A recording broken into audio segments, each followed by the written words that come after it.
Welcome, everybody. This is the last day of South by. I can't believe it. How did this happen? Thank you for coming to my wonderful session. I'm so psyched to be here. I cannot tell you. About a year ago, I stumbled across a stat that totally blew my mind. I learned that the most common activity on social media today is sending private messages. My first reaction was, wait, what? This is social media, after all. I would have thought that the most common activity would be, I don't know, liking or commenting, like the stuff that happens out in the open where everybody can see it. The stuff that's explicitly social. But private messages? Sending a meme to the group chat? Sending your friend a reel at 1 a.m.? Sliding into someone's DMs? That's the number one most common activity? That really caught me off guard. But maybe some of you would not have been surprised at all. You're shaking your head. Quick show of hands. In the last 24 hours, how many of you have sent someone something from social instead of liking or commenting on it? Sent someone. There you go. Why did I predict that? I thought so. We've gone from talking at everybody on social media to curating for a small group of people. And I'll be honest, when I realized that had happened, I kind of freaked out. Because I'm a marketer. I work with brands to help them drive attention and loyalty and growth. And if people were retreating to spaces and places that brands can't see, well, what the hell did that mean for me? Right at that moment, I knew my role as a marketer was never going to be the same. That the old playbook, go big, go broad, get in front of as many people as possible, just wasn't going to cut it anymore. Instead, I needed to help brands become something people actually wanted to pass along. Something they'd screenshot, something they'd share with friends, something that mattered to them, not just reach them. And that's when it hit me. If I want to spark attention, loyalty, and growth today, I need to prioritize relevance over reach. Suddenly, so many things that me and marketers like me had been complaining about started to make sense. Engagement is down. Followers aren't converting. Paid media gets more expensive every quarter. Honestly, it's exhausting. It's confusing. And it's expensive. I want to show you a photorealistic rendering of the media landscape today. Are you ready? Okay. So yeah, actually that is a scribble by my 4-year-old daughter, but seriously, it's an eerily accurate representation of what it's like to be a marketer in 2026. When she showed this to me, I had PTSD. The algorithms, they're chaos. You post something one day, it gets 10,000 views. You post something the next, it gets 200. The platforms, they can't decide what they want to be. Instagram's a shopping app. No, wait, it's a messaging app. No, wait, it's a video app. And paid media, we're spending more to reach fewer people who care less. There are a lot of forces that are driving this mess, but there's one that I think too many brands are ignoring. People didn't stop engaging, discovering, or buying. They're just increasingly doing those things in spaces and places that we can't see them. The conversation moved, and brands just weren't invited into the chat. And honestly, I get it. Is it really any surprise after years spent being pummeled with ads, manipulated by algorithms, and forced to perform for people you barely know? Is it any surprise that we're in this situation that's led to this outcome? Based on how many hands went up earlier, you're probably not that surprised either. But it's one thing to understand a shift up here intellectually. It's another to see it confirmed by the people who run the system. Remember that DM stat I shared just now, the one that caught me off guard? Well, in January of this year, Adam Mosseri, the head of Instagram, said it out loud. The primary way people share on Instagram now is in DMs. In less than a year, this went from a surprising data point to an official declaration from the person who arguably has the clearest view into how the platform is actually being used. Let's be real though, this did not happen overnight. Back in 2019, I noticed something that made me aware it was happening even then. For so long, we'd all operated on the same assumption. More young people would continue to spend more time on social media. That line would always continue to go up and to the right. But then it didn't. Among younger audiences, growth started to flatten and time spent on social platforms stopped climbing. The shift was subtle. It was nothing crazy, nothing dramatic. I mean, there were no major headlines at the time. It was just enough of a pattern to make me think, that's interesting. So I started paying attention and asking questions. If people weren't spending as much time on social platforms or flocking to them, well, where were they going and where were they hanging out instead? I kept seeing the same thing pop up. People gravitating to spaces that felt smaller, quieter, more private. Spaces like group chats, close friends feeds, Finstas, or Twitch streams that had the quiet, comfortable familiarity of a suburban living room. So I named what I saw. I called these spaces digital campfires in a piece I wrote for Harvard Business Review in 2020. These campfires took 3 distinct forms as I saw them. The first, private messaging campfires. So think the WhatsApp with your college friends. Second, micro community campfires. The subreddit dedicated to that cult TV show that got canceled in 2017. And third, shared experience campfires.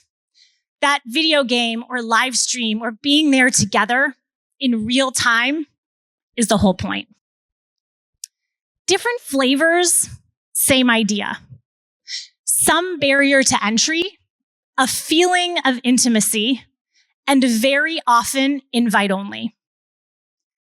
Keep in mind, I didn't invent any of this. I just saw it happening and wanted to give it a name. But I thought I was naming a moment. Turns out I was naming an era. Because digital campfires weren't a trend. They were a symptom of a much larger behavioral shift. One that I started calling the post-social era. People weren't just switching platforms. They were opting out of the whole game. If social media had become the online equivalent of the airport terminal, well, digital campfires were like the private lounge where your friends saved you a seat. And most brands were still like wandering this empty terminal, wondering where everybody went. And here's the thing about that lounge. It's not just where people are hanging out. It's where they're deciding what to buy, what to care about, and what to trust. So when the conversation moves somewhere brands can't follow, well, that's not just a marketing problem. That's a business problem. And when the conversation moves, attention moves with it. So if attention is moved, well, the way we get it has to change too. It's not just about getting in front of people anymore. It's about mattering to them once you do. If what you show them never makes it into their private conversations, never gets shared, never gets passed along, well, it probably didn't matter all that much. But that's not how most of us marketers have been trained to think. We've been trained to treat getting in front of as many people as possible as the goal. But a spike that doesn't translate into conversation or conversions, well, it's kind of like the equivalent of a sugar high, a rush that feels like energy, but burns off fast. Don't take my word for it, though. Let's look at what doubling down on as many people as possible, aka reach, actually gets you. Tracksuit, a company that tracks brand health for thousands of brands, measured where some of the biggest brands in the world stood heading into the Super Bowl this year. Some of these brands have spent years, I would say, doing exactly what the old playbook says. Get in front of as many people as possible, as often as possible. Here's what that got them. First up, Lay's, the ubiquitous American potato chip brand. So they are actually trending down in 3 key metrics. Awareness, that's how many people have heard of the brand. Consideration, that's how many people would consider using or buying the brand. And usage, that's how many people have bought the brand. What their research revealed was that 9 out of 10 Americans know Lay's, okay? That's pretty good, but that's actually down from last year. And only 6 out of 10 would say they're buying it. They're going to buy it. And that number is falling. Then there's Bud Light. It's a similar story. Their awareness, consideration, and usage are also all down according to Tracksuit data relative to last year. 3 out of 4 Americans know Bud Light, but only 1 in 4 would consider buying it. Unless you think this is just a story about giant CPG brands, well, I got news for you.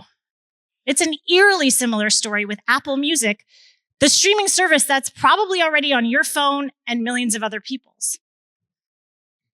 Awareness and usage are down. In other words, people have it, they're just not choosing it. Now, let's look at some other Super Bowl advertisers who entered the big game with momentum. You've probably heard a lot about this brand at South by. The anti-wellness brand for people who'd rather, drink something that looks like it belongs at a death metal concert than carry around a pastel water bottle. Well, awareness and usage are up. No, they're not in every pantry in America, but they're growing. And guys, remember, this is water in a can. It launched in 2019, and people are choosing it over brands that have been everywhere for decades. Then there's Liquid IV, hydration packets for what I would call the optimization obsessed. The 6 a.m. cold plunge people, the infrared saunas changed my life people, or people who just want to be, which is basically me. With them, awareness, consideration, and usage, they're all up. Every single metric moving in the right direction. Now, the story here is not big brand bad, small brand good. No. It's that the brands in decline invested in ubiquity. The brands with momentum invested in relevance. Legacy brands are tending to spend on reach, hoping that relevance will follow, whereas challenger brands are building relevance and the reach follows. The data backs this up. Brands with high cultural and personal relevance experience up to 6 times more growth than brands with lower. 6 times more. Not from being louder, from being more relevant. What made all of this really click for me was a conversation I had recently with the global marketing manager of Dove. Her team put out an open call on Reddit. You may have seen this. It was just a few weeks ago for unfiltered product reviews and committed to publishing every single one, both positive and negative. Then they took these reviews wide. They put them on billboards across New York City, in TV spots, and even a physical installation at the Flatiron Building. It became one of the most talked about brand campaigns of the year. The reach was massive, but it only worked because the relevance came first. She said something I'll never forget. You wouldn't scale anything if you don't trust the relevance of what you've got. Guys, relevance isn't the alternative to reach. It's what makes reach mean anything at all. So what makes something relevant in the first place? Well, it all comes down to recognition.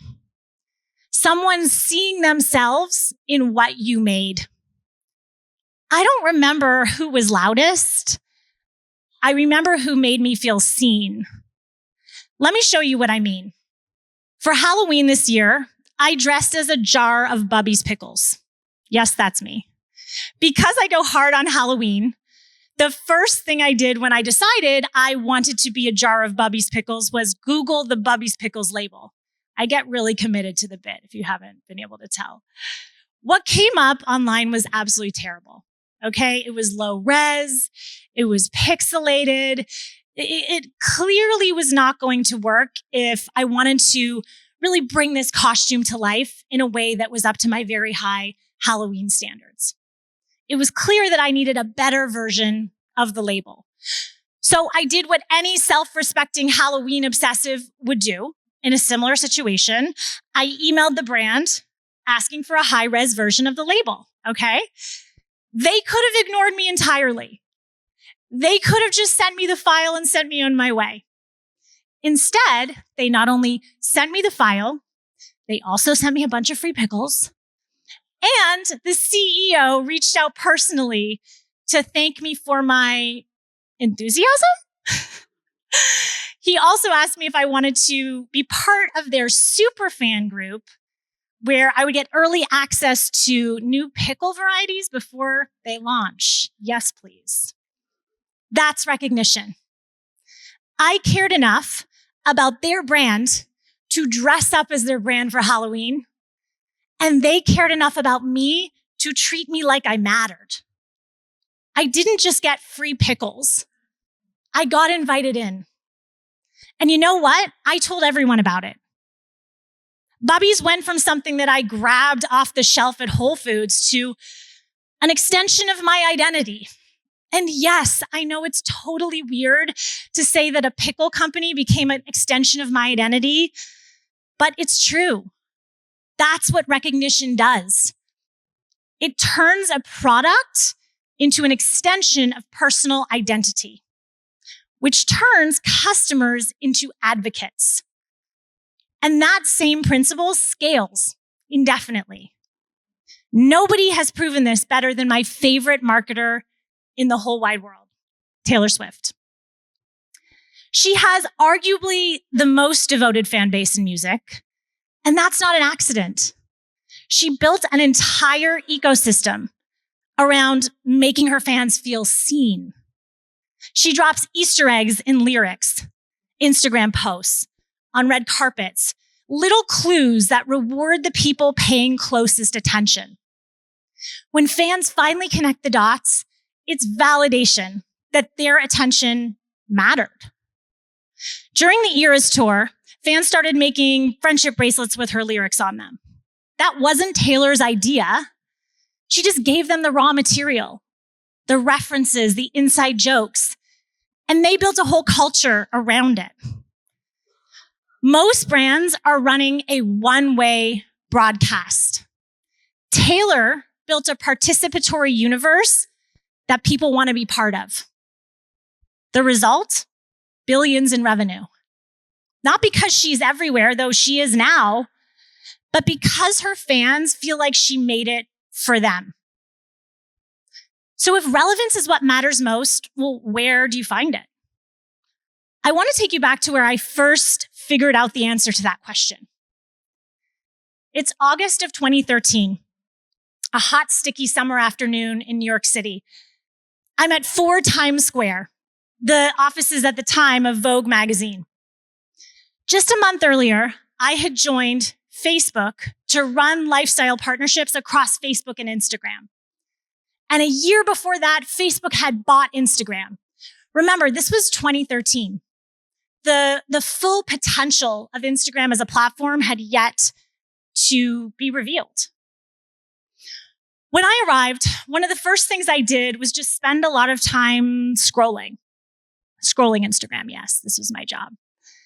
I was just looking. I was trying to figure out where the opportunity was. Where was the content that was popping? Paying attention to what was happening organically on that platform, what was getting traction, what people were posting, who was showing up. And I kept noticing the same pattern over and over and over again. Fashion content. More and more and more of it. Designers, editors, models, stylists. They weren't there in huge numbers yet, but the early adopters were there and you could really feel something brewing. For the first time, the fashion community was letting people in. Not through glossy magazine spreads or carefully managed press moments, but through filtered square photos on their phones.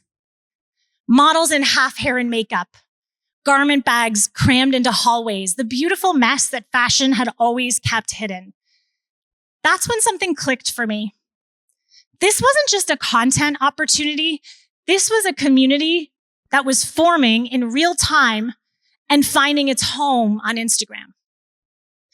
And that's when I realized if we showed up for this community, if we helped them amplify what made them them, well, they wouldn't just use Instagram, they'd claim it as their own.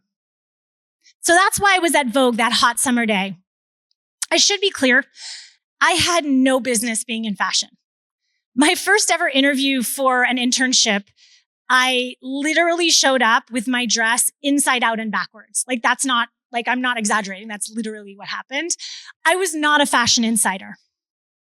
But Vogue was the gatekeeper.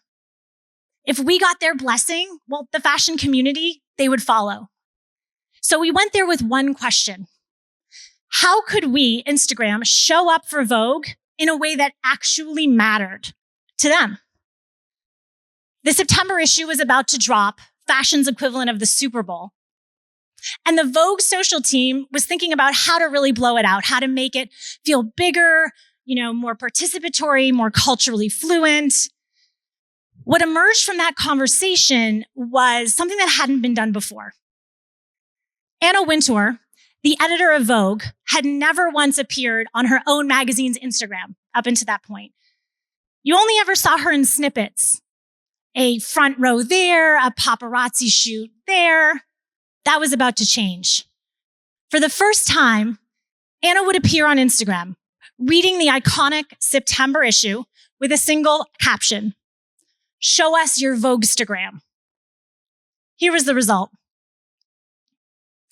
Within 24 hours, that image went viral. People started copying it. Celebrities, influencers, regular fans, all posting with their copies of the September issue, using that hashtag Voguestagram. It became a meme. The press picked it up everywhere. It made the nightly news. But this wasn't just a one-off. From there, we doubled down. We kept finding ways to show up for the fashion community, to make them feel seen and signal that we took them seriously. We showed up at fashion weeks with giant screens, with Instagram feeds on them, so the fashion community could literally see itself reflected back. We gave fashion fans access like they'd never had before through partnerships with fashion insiders like Diane von Furstenberg and Carly Kloss and backstage cameras at fashion shows. We even teamed up with the CFDA, the Council of Fashion Designers of America, to create an actual award for Fashion Instagrammer of the Year, which they gave out at their annual award show. The message we hit on over and over and over, we see you, we get you, we're here for you. The result, 12 months later, Vogue featured 9 Instagram-savvy models with the headline, The Insta Girls, on that year's September issue. Remember, this was just a year after the Voguestagram went viral. You can't pay for that cover. Instagram didn't pay for that, or even pitch it. Vogue decided that Instagram was part of the fashion world story. And all of this was happening as Instagram was exploding. During that time, the platform grew from 110 million to 370 million. Was this strategy entirely responsible for that explosion? Obviously not. But by showing up for the fashion community, by making Instagram undeniably relevant to their lives, we reverse engineered all of the things that made some of that growth happen. Social sharing, user-generated content, organic press, and yes, virality. And we did it again and again and again. At the time, I gotta be honest, I didn't have any language for what was happening. But the pattern was clear. Relevance is not something that you create out of thin air. It already exists inside communities. Your job is to find it and plug into it. Now, we throw around the word community a lot in marketing today. I realize that when people say it, they're often talking about totally different things. Does that ring a bell? So I want to show you exactly what I mean, okay? This is how I define it. A community is a container for shared identity. Think about it. The people in a community are united by a shared piece of their personal identity, their values, their beliefs, their interests, their desires, even their fears. I call these personal identity seeds because they're the things that make people who they are. Let me give you an example of how those seeds can grow into a community. A couple years ago, a woman named Nancy Chen posted a TikTok asking a simple question. Where are my Fortnite girlies at? She was obsessed with playing Fortnite, and she was really tired of playing it only with her husband. She wanted to find other women to play with. That video went viral. Thousands and thousands of women commented saying that they had the exact same problem. They loved gaming, but had no one to play with. So Nancy created a Discord server. Within a year, it grew to 25,000 members. They called themselves Girly Squad. Nancy started it, but she's not the center of it. The members are. In a single week, members send over 30,000 messages and log like 4,000 voice minutes. They don't just talk about gaming, far from it. They share art and music and career advice. They help each other with college admissions. Members meet in the Discord and fly across the country to see and meet each other in person. And they also built something together. The community co-created a Fortnite game. That game became the #1 most played prop hunt or player-created game globally. And 1 year later, that server is doubled in size. It's at 50,000 members, 50,000. When I asked Nancy why that post took off the way it did, this is what she told me. A lot of girls say this, that we feel seen as a community. Seen. That word keeps coming up, doesn't it? And it makes sense because when a community sees you, you start to see yourself through it. Belonging to it becomes a part of how you see yourself. What Nancy built is the same thing that fandoms have always been. A group of people whose shared passion becomes a part of their identity. Same principle, whether it's 25 people or 25 million. Once you start looking, you see communities everywhere. Take van lifers, for example. That's a community. People who've chosen freedom over fixed addresses, trading traditional stability for life on the road. For them, van life isn't a housing choice. It's a statement about who they are and how they want to live. Or the ones deep in the FIRE movement, which stands for Financial Independence, Retire Early, FIRE. That's a community too. Not because they share an age or income level, but because they share a worldview about work, money, and freedom. It's not just about a financial strategy, it's an identity built around autonomy and control. And then there's hobby horsers. Do you guys know this one? I love this one.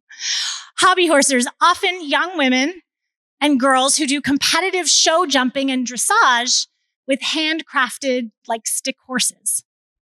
It started in Finland and now it spans over 22 countries. To outsiders, yeah, it looks like playing with toys.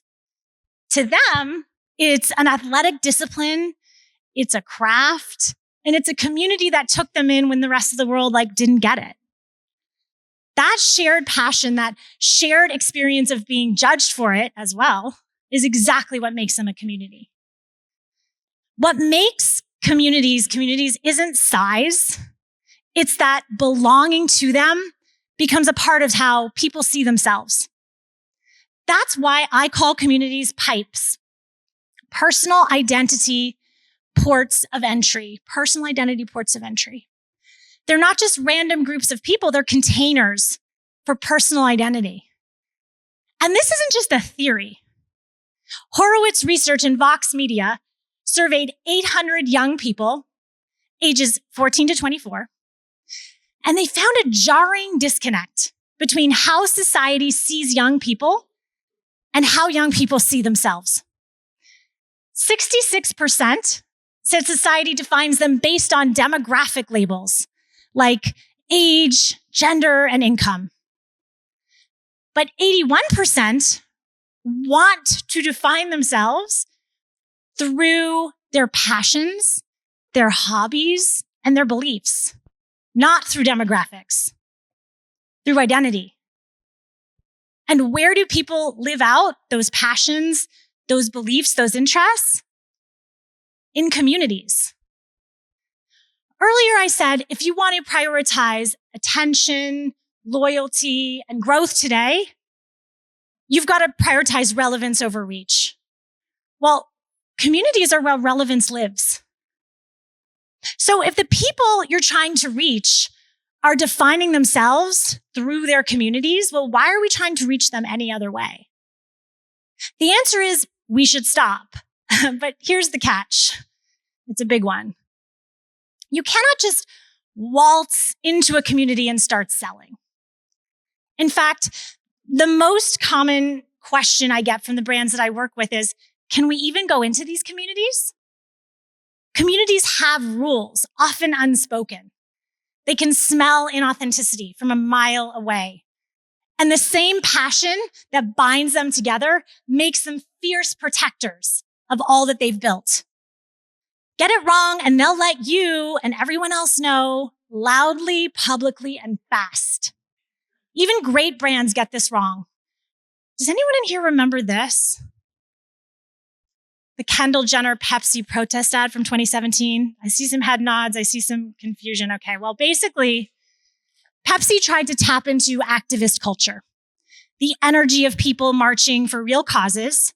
But instead of showing up for one specific community, they collapsed civil rights, protest culture, and activism into a single soft drink commercial. They treated distinct, deeply held identities as interchangeable groups. Every single one of those communities felt it. The backlash was instant and it was brutal. Pepsi pulled the ad in 24 hours. But Pepsi did not fail because they showed up. They failed because they showed up to take, not to give.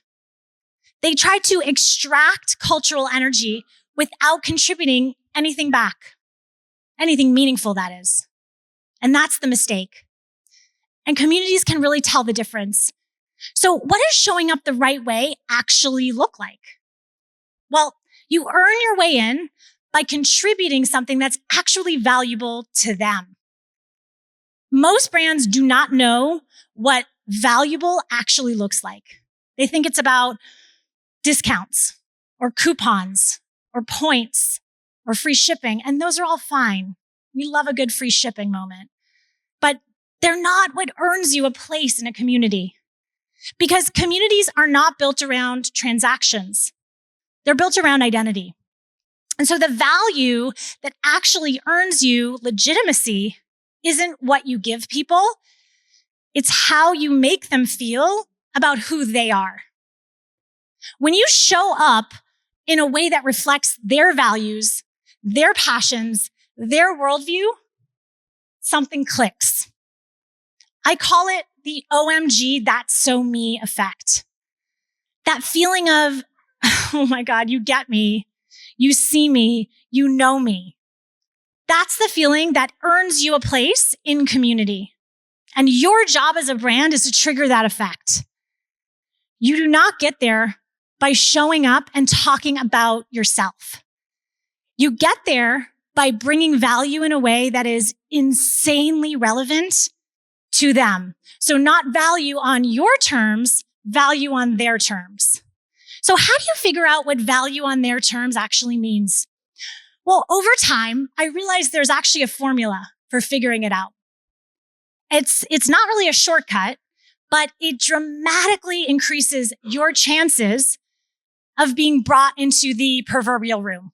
It's called the Brand Relevance Equation, and it has 3 parts. The first is get clarity.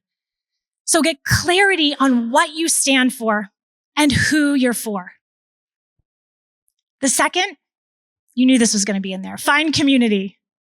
So find the community or communities where those people for whom you're for already spend time.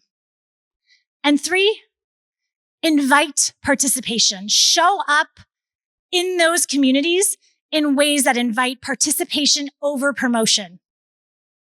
Because participation is how you know you've delivered real value. When you do all 3, something really powerful happens. People feel seen. They participate. They bring others with them. That momentum creates a flywheel, one that generates attention and loyalty and growth. I call it the community-powered flywheel because it's quite literally powered by the community. It's the same flywheel we built at Instagram by showing up for the fashion community.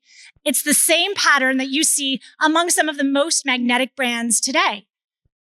When a brand applies the brand relevance equation, when it shows up for a community with value that's truly relevant to them, here's what happens. First, the community feels recognized. They feel seen and they feel known. That OMG, that's so me effect kicks in. Then, when you deliver value in a way that actually matters to them, not to you, but to them, they feel rewarded for giving you their attention. And when they feel rewarded, they claim it as theirs. They take ownership. Once they've claimed it, they participate. They create with it, engage with it, make an expression of who they are. And when something becomes a part of how they express their identity, they amplify it. They tell others, they share.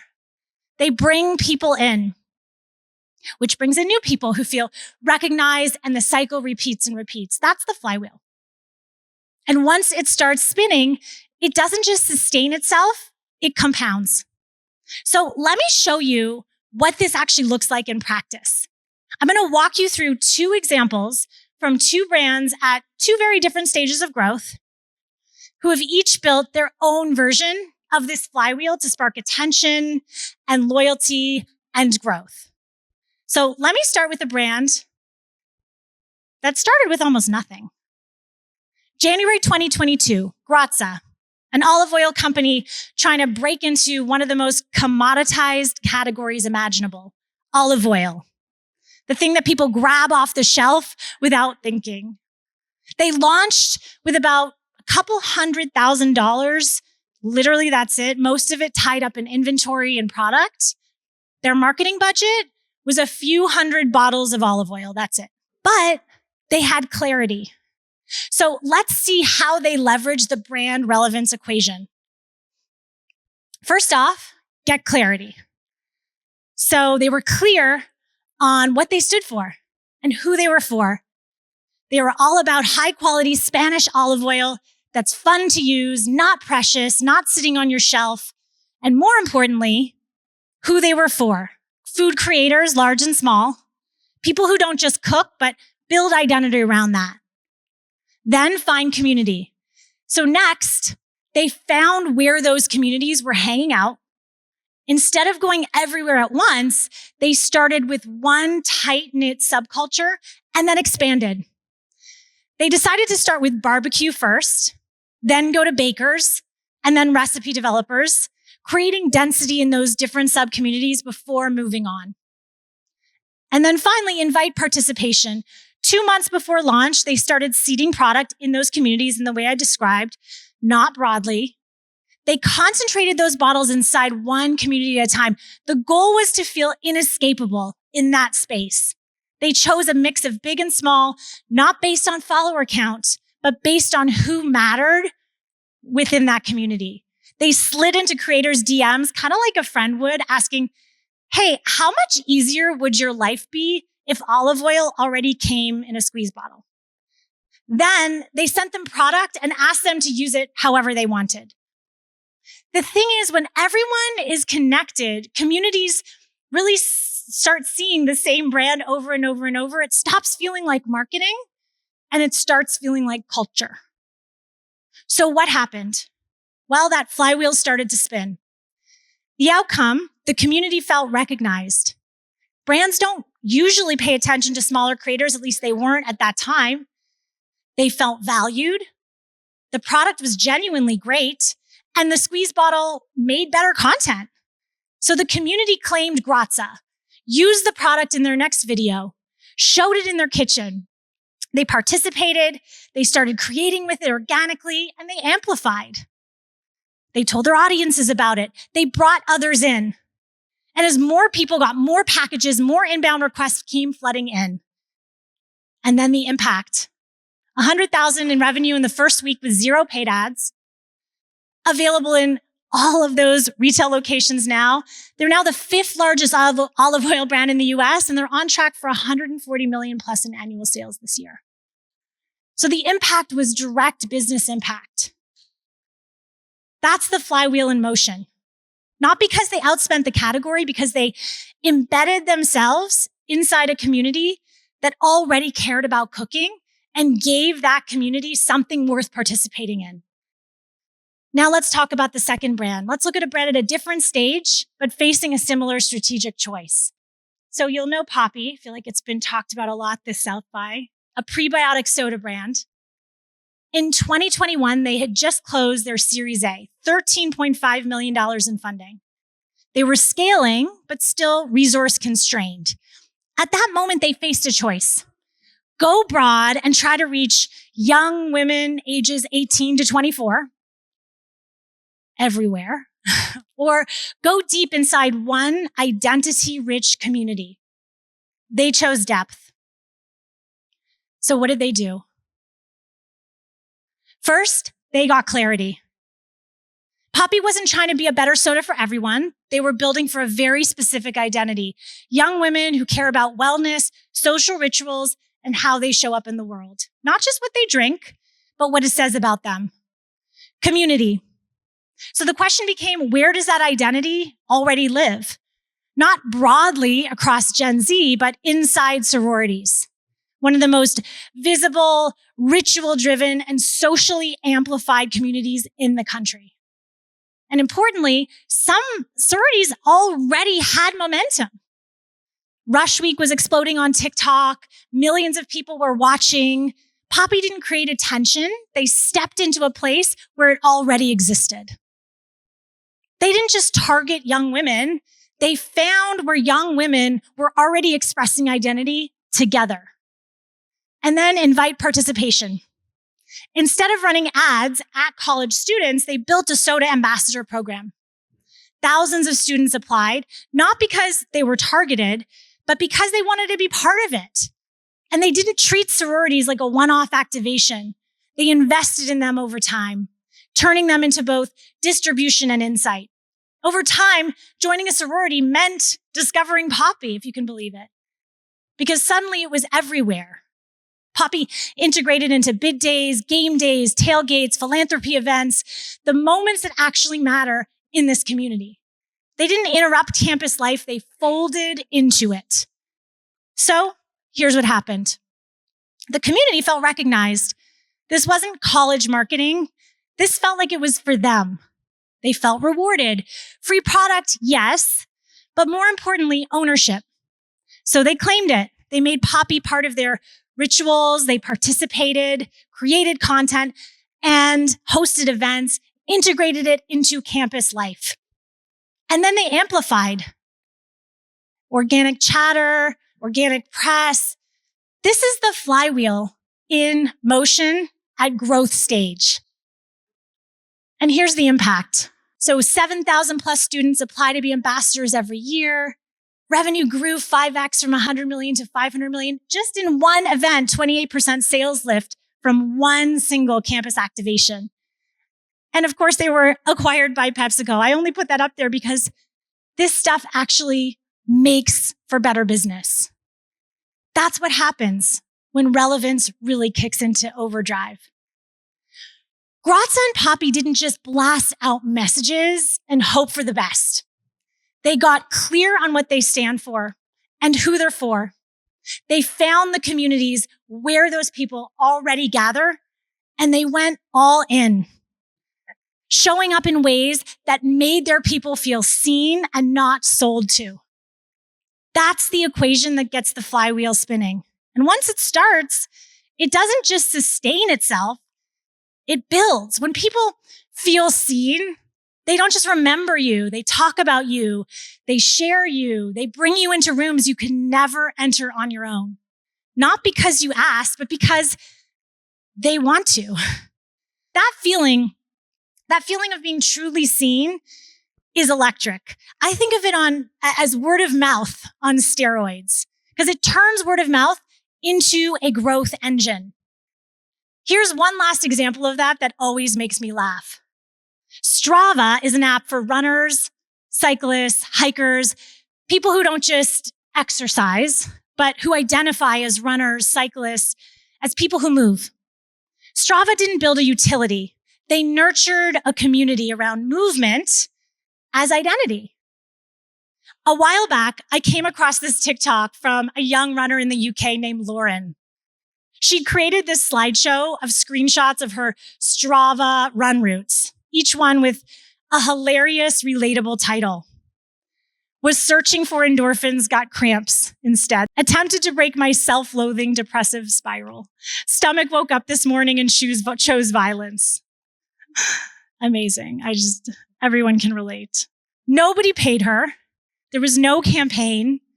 She just felt so seen by this app. She made it an extension of her personality. Thousands of people liked it, commented on it, shared it completely organically. That's what relevance has the power to do. You don't have to buy every impression. You don't have to manufacture every moment. When you make people feel seen, they become your marketing.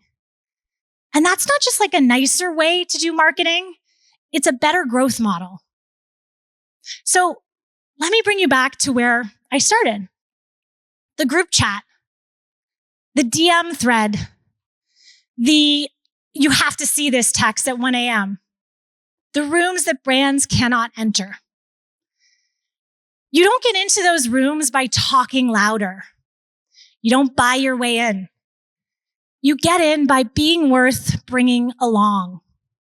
And the only way to become worth bringing along is to stop trying to reach everyone and start truly mattering to someone, a specific someone, a community of someones who share a piece of their identity, who have a fire already burning. That's how you get brought into the room, not by being louder, but by being theirs. So here's my invitation to you.